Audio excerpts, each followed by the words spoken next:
Hello everybody, నేను Sujani. Welcome to my channel salt and Sujani, my daily cooking vlog. ఇవాళ గోరుచిక్కుడుతోటి ఒక వేపుడు రెసిపీ అండి. ఇది రాజస్థానీ స్టైల్లో నేను చేస్తున్నాను. చాలా చాలా యమ్మీగా ఉంటుందండి. Must try recipe. ఈ విధంగా గోరుచిక్కుడు ఒక్కసారి మీరు చేసుకుని ట్రై చేయండి. దీనికోసము బాగా ఉడుకుతున్న నీళ్ళల్లో ఈ గోరుచిక్కుడిని ఒక 5 minutes బ్లాంచ్ చేసుకోవాలండి. ఇదిగోండి, ఇలా ఒక 5 నిమిషాలు వేడి నీళ్ళల్లో దీన్ని బ్లాంచ్ చేసేసుకోవాలి. ఆ తర్వాత స్ట్రెయిన్ చేసేసుకుని దీన్ని సైడ్స్ మనము ఈజీగా ట్రిమ్ చేసేయచ్చు అనమాట. ఇలా చేయడం వల్ల పీచు పదార్థం ఏదైతే ఉంటుందో అది కొంచెం నోటికి తగులుతూ ఉంటే అంత బాగోదు కదా. నాకు ఎస్పెషల్లీ గోరుచిక్కుడు అనేది అస్సలు నచ్చదండి, కానీ ఇలా చేస్తే మాత్రం అస్సలు వదలకుండా తినేస్తాం. తర్వాత దీన్ని ఈ విధంగా మీడియం సైజులో కట్ చేసి పక్కకు పెట్టేసుకుందాం.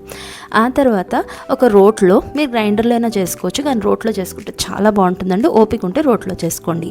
ఒక 3 ఎండుమిర్చి, ఒక 6 పచ్చిమిర్చి, ఒక అరించంత అల్లం ముక్క, ఒక 12 వెల్లుల్లి రెప్పలు, ఇంకా ఒక టీ స్పూన్ అంతా ధనియాలు వేసి ఇది కొంచెం బాగా మెత్తగా మనము దంచుకోవాలండి.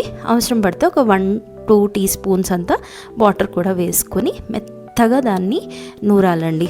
చాలా చాలా బాగుంటుందండి. ఎంత డిఫరెంట్ టేస్ట్ అండ్ ఎంత ఖచ్చితంగా కూర ఫినిష్ అయిపోతుందండి. సో ఇప్పుడు కొంచెం కొత్తిమీర కూడా వేసుకోవాలండి. అలాగే కొంచెం కారం వేసుకొని మెత్తగా నూరి పక్కకు పెట్టేసుకుందాం. ఇదిగోండి, ఎంత మంచిగా పేస్ట్లా అయిపోయింది చూసారా. ఇప్పుడు ఆవాల నూనె, ఈ రెసిపీకి ఆవాల నూనె అయితేనే బాగుంటుందండి. ట్రై చేయండి ఆవాల నూనెలో చేసుకోవడానికి. అలాగే ఆవాల నూనె, దాంట్లో జీలకర్ర, ఇంకా కలోంజీ అంటే నల్ల జీలకర్ర అంటారు చూడండి, అది కొంచెం ఇంగువ, పసుపు, అంతే. దీంట్లో ఇంకెక్కువ తాలింపు దినుసులు ఏమీ అవసరం లేదు. వేసి అవి వేయిన తర్వాత ఏవైతే మనం బ్లాంచ్ చేసి పెట్టుకున్నామో బీన్స్, అది ఇంకా మనం నూరి పెట్టుకున్న పేస్ట్ దీంట్లో వేసేసి హై ఫ్లేమ్లో ఒక్క 2 minutes మంచిగా వేయించుకొని తర్వాత తగినంత ఉప్పు వేసేసి మళ్ళీ ఒక్కసారి కలిపేసుకుందాము. ఆ తర్వాత ఫ్లేమ్ స్లో చేసేసి మూత పెట్టేసుకుంటే ఇది ఆల్రెడీ బీన్స్ మనకి ఇక్కడ 50-60% ఆల్రెడీ బ్లాంచ్ చేసినప్పుడు ఉడికిపోయిందండి. ఇంకా మిగతాది కూడా అది ఒక 5 minutes మూత పెడితే అది ఈజీగా మగ్గిపోతుంది. ఎక్కువసేపు అస్సలు పట్టదు. ఇప్పుడు ఒక పావు బద్ద నిమ్మకాయని నేను ఇక్కడ పిండేసుకుంటున్నాను. మీరు ఇక్కడ ఆమ్చూర్ పౌడర్ కూడా వేసుకోవచ్చు.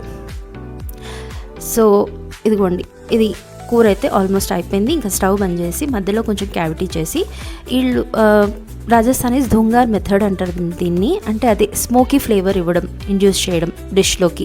ఇది కంపల్సరీ స్టెప్ అండి, స్కిప్ అస్సలు చేయకండి, లేకపోతే మీకు ఆ టేస్ట్ రాదు.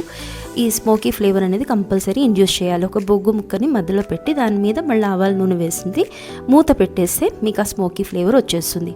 తప్పకుండా ట్రై చేయండి. జొన్న రొట్టె, ఇంకా చపాతీ, వేడివేడి అన్నం దేంతో అయినా సూపర్ ఉంటుందండి. మన ఆంధ్రాలో అయితే ఇంకొంచెం పక్కన రసం పెట్టుకొని తింటే సూపర్ ఉంటుంది. తప్పకుండా ట్రై చేసి చెప్పండి మీకు ఎలా కుదిరిందో. Thank you for watching.